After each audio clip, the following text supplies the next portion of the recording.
Hello again, everyone. Welcome back. Today I'm reviewing a new cigar. Brand new to me, probably brand new to most of you. We're going to expand our cigar horizons. Always good to try something new. This is from Cabrera's Cigars, and this is the B&J Reserva Especial. And here it is. I'll get it positioned. There we go. Very big cigar, 6x58. It's the size it comes in. And a little bit about this cigar, and I'll have to use my cheat sheet. Habana wrapper. The wrapper is an Ecuadorian Habana.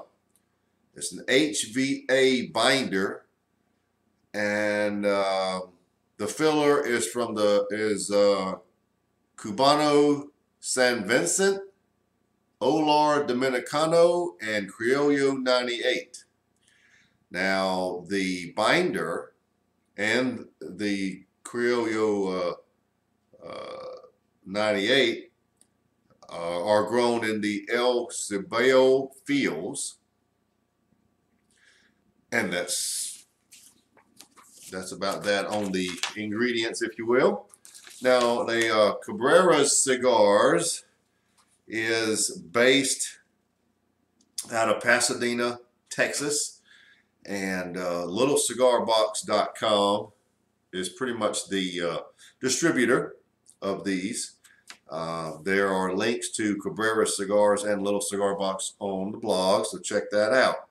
So they were interested in expanding the brand and asked me to do a review. So I chose today to start with the Habana because I'm a fan of Habana wrappers.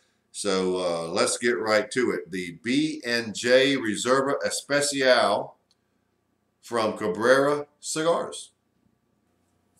All right, we've got a large target here. Now, a little bit about this looks of the cigar. It has a little sheen to it, just a little bit of an oily wrapper, and it's well made, and it's a very, very dense feeling cigar. We may be in for a long burn here, which is fine.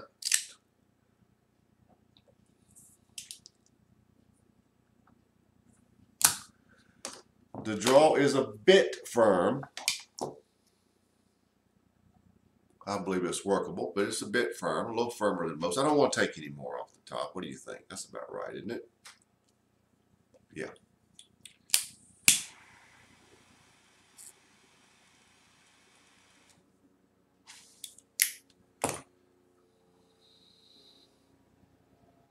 The first flavors I'm getting are a very odd combination, but they actually taste pretty good. It's like a very sweet strawberry preserve type flavor mixed with some boysenberry notes. There's quite a bit of coffee at the base, a little earthiness, just a touch, but a lot of coffee at the base, and black pepper at around a 7.5. So you got a lot of sweet flavors there and some coffee and a little earthiness to hold it down, ground it. So that's how we're starting, and to be honest with you, those are some interesting but very tasty flavors to start with. So let's see where it goes from here.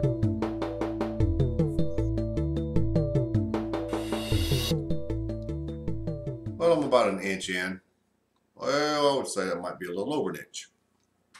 And the flavors are just like I described, but I would add to that a little light leather. There's a little light leather that's now taken the place of the earthiness. It's more of a lighter leather flavor. And there is a little touch of a buttery cream attached to that sweet strawberry preserve flavor and the boysenberry. Just a touch. I would call the cigar medium bodied at best right now. The finish is sort of a sweet cream with a little toastiness to it. Yeah, you could call it a toasted cream, my term, but it's not overly toasted, but there's a touch there. And a little bit of lingering black pepper, not a great deal. So that's pretty much where we are. Very close to where we were when we started. Didn't change a lot so far, but we will see where it goes from here.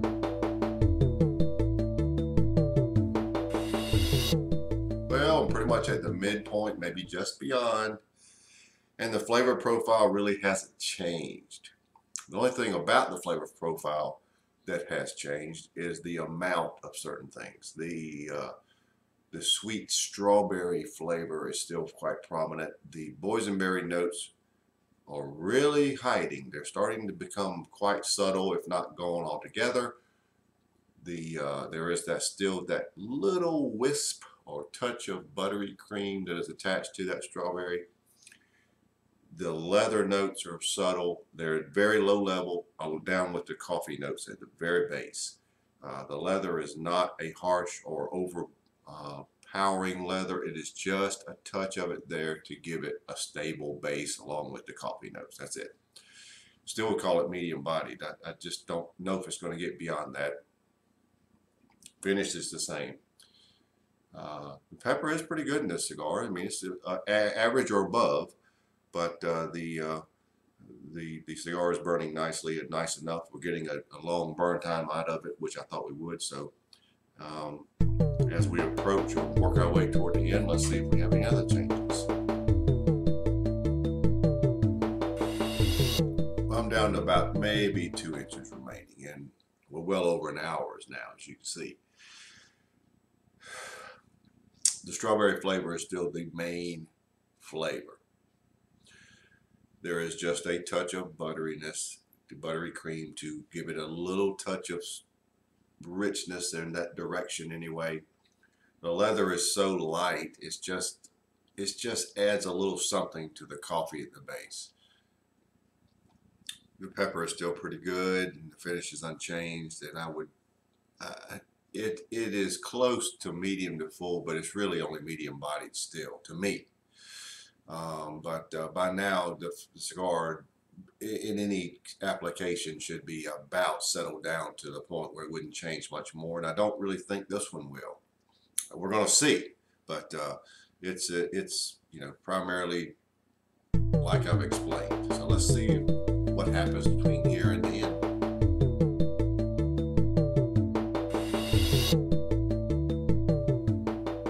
Well, we're down to the end, so let's wrap it up.